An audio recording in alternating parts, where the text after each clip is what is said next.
Cinta ditolak, nyawa sekeluarga melayang.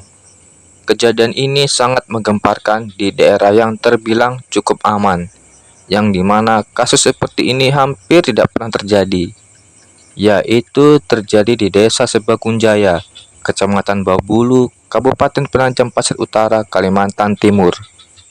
Yang membuat tak habis pikir yaitu si pelaku ini umurnya 16 tahun, yang masih duduk di sekolah SMK, sudah berani menghabisi nyawa sebanyak 5 anggota keluarga, terdiri dari suami istri dan 3 orang anak.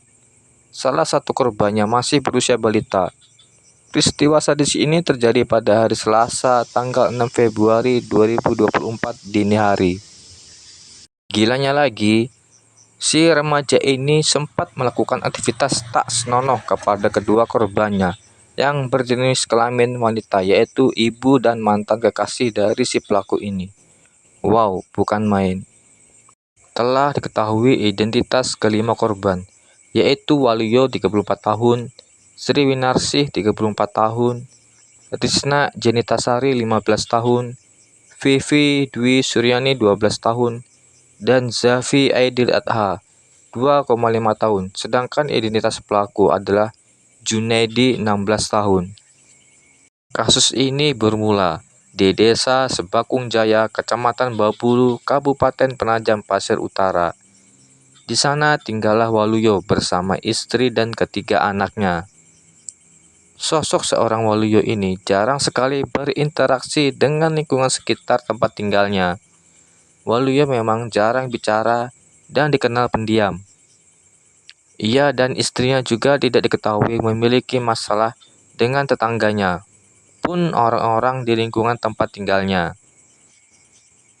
Waluyo diketahui telah memiliki anak gadis berusia 15 tahun, yang merupakan anak tertua berinisial RJS. Tidak diketahui apakah anak gadis tersebut memiliki masalah dengan orang lain. RJS sudah tidak sekolah. Menurut informasi dari warga sekitar, sosok RJS inilah yang menjadi pemicu si JND, siswa SMK yang tega menghabisi nyawa satu keluarga. Diduga korban RJS telah memiliki hubungan asmara dengan pelaku Junaidi sejak lama. Namun, baru-baru ini hubungan asmara mereka telah berakhir sehingga menimbulkan aksi sadis ini. Pelaku Junaidi ini juga merupakan tetangga langsung korban yang rumahnya berdampingan. Aksi sadis dan nekat si pelaku Junaidi menghabisi Waluyo, istri dan ketiga anaknya lantaran cintanya tidak direstui oleh keluarga RJS. Kronologi kejadian. Dari pengembangan kasus yang didalami oleh pihak kepolisian Polres PPU, memeriksa pelaku berinisial Junaidi secara intensif, menyimpulkan bagaimana cara pelaku menghabisi kelima korbannya seorang diri. Begini kronologi kejadiannya. Pelaku Junaidi sengaja mematikan meteran listrik pada jam 2 dini hari. Lalu ia menyelinap masuk sambil membawa sajam berupa parang. Saat berada di dalam rumah, pelaku bertemu langsung dengan Waluyo, dan seketika itu Junaidi langsung mengayunkan parang ke tubuh Waluyo. Parang tersebut sengaja dibawa oleh pelaku sejak dari rumah. Tubuh Waluyo tumbang. Setelah itu pelaku Junaidi masuk ke satu kamar yang di dalamnya terdapat istri Sri Winarsih dan kedua anak berinisial VDS 11 tahun dan ZA 2,5 tahun. Seketika itu juga pelaku Junaidi dengan membabi buta menghabisi nyawa ketiga orang yang merupakan ibu dan dua anak di dalam kamar itu. Aksi sadis pelaku berakhir di kamar RJS yang sebelumnya merupakan kekasih dari pelaku Junaidi ini. Saat bertemu dengan RJS, pelaku langsung mengayunkan parang ke tubuh korban. Setelah RJS sudah tidak bernyawa, si pelaku ini bukannya bergegas pergi, malahan timbul hawa nafsu dan langsung melakukan hal tak senonoh dengan korban RJS dan parahnya lagi, si ibu yang sudah tidak bernyawa juga menjadi sasaran aksi tak senonoh si pelaku ini. Aksi tak senonoh ini dapat diketahui dari hasil otopsi oleh pihak kepolisian Polres PPU. Setelah melampiaskan nafsunya, pelaku Junedi pergi dari TKP. Namun sebelum benar-benar meninggalkan TKP, pelaku melihat tubuh Waluyo masih tampak bergerak. Dan di saat itulah pelaku Junedi kembali mengayunkan parang ke tubuh Waluyo sampai tidak bernyawa. Sebelum meninggalkan TKP, pelaku Junedi terlebih dahulu mengambil 3 unit handphone dan uang senilai Rp300.000. Setelah menghabisi kelima korbannya, pelaku Junedi tidak merasa bersalah. Malahan mengajak kakaknya melapor ke Ketua RT 18 tentang adanya peristiwa yang merenggut nyawa tetangganya itu.